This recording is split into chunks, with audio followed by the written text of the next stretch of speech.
John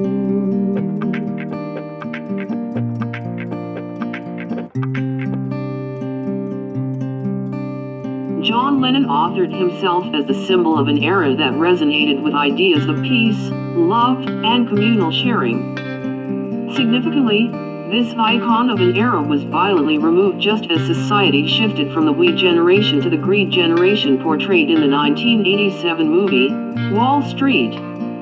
But the rise of self-interest also meant the rise of the self. This holds resonance with the lyrical advice for times of trouble to let things be, if it is understood as allowing people to become who they are.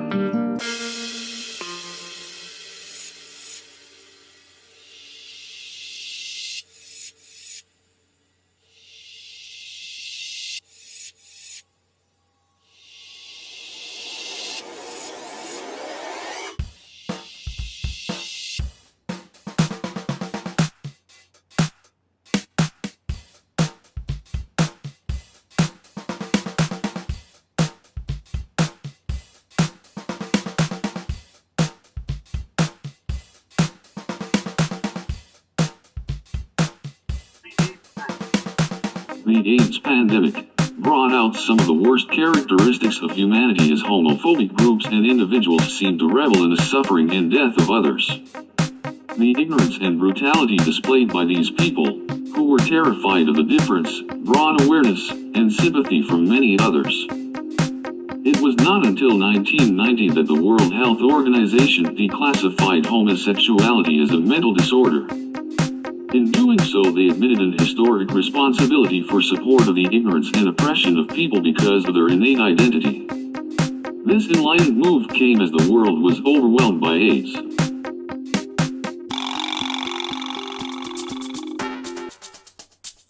The introduction of the home computer into the global community was a different form of virus, one which would spawn many variants of technological innovation.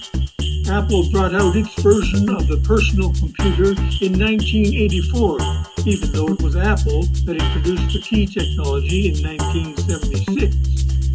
The technology that brought forth the personal computer was the same technology that would evolve into vast communication networks, artificial intelligence, and an endless web of social distractions and virtual markets from which it would be possible to purchase products that have no physical form.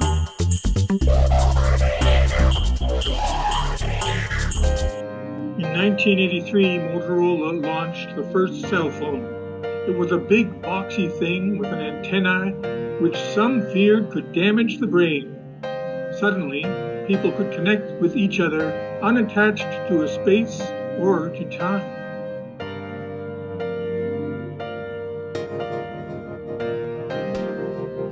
Gardner, 1983, demonstrated that each student could be intelligent in multiple ways.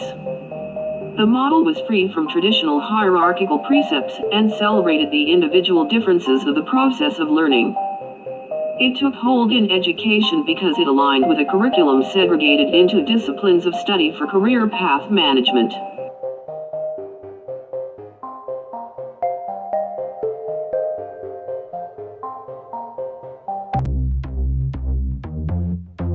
In 1985, Gorbachev was elected to power in the Union of Soviet Socialist Republics. His plan for perestroika made the unusual move to decentralize government control in the USSR. Gorbachev also introduced glasnost, or a more open government. This opened a gateway to trade between other nations and a possible untapped market in Russia for Western interests. 4 years later, in 1989, the Berlin Wall, a long-standing symbol of government oppression and the denial of personal liberty, was dismantled. 1, 2, 3, 4.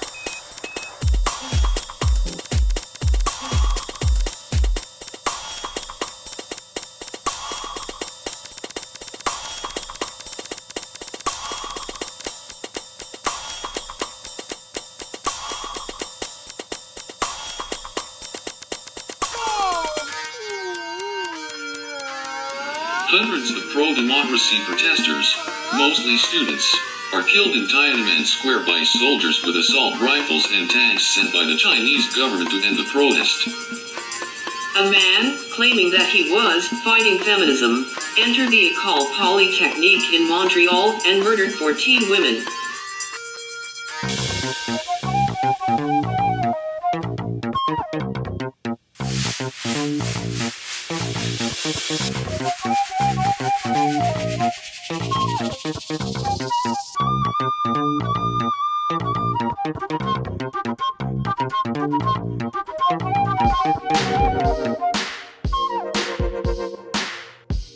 The 1990 plans to expand a golf course near Oka, Quebec were cancelled when the Mohawks of Kanesatake stood firm to protect their traditional land.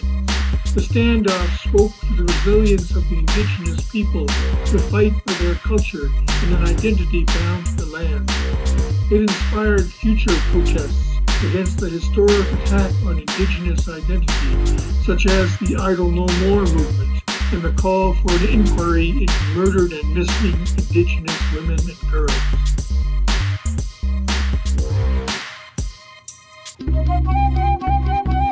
Issues of identity are intrinsic in this initial 10 years. They present themselves in the idea of people looking out for their personal interests as they seek to get more than everyone else. This heightens the disparity between those who have money and those who struggle for food, putting the latter in a position to fight, surrender, or flee.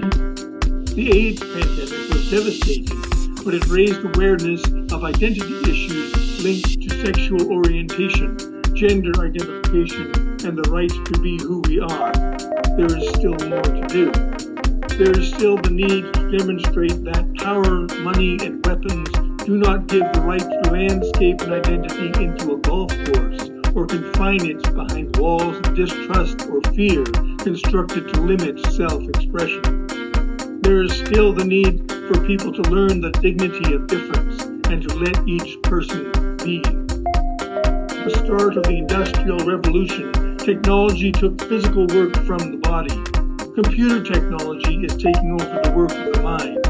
Gardner's work shows that each of us has a different perspective, a way of viewing the world that is unique and always of value. The World Wide Web offers people the potential to reach out and express ideas, but it is also a web of distractions programmed by the hands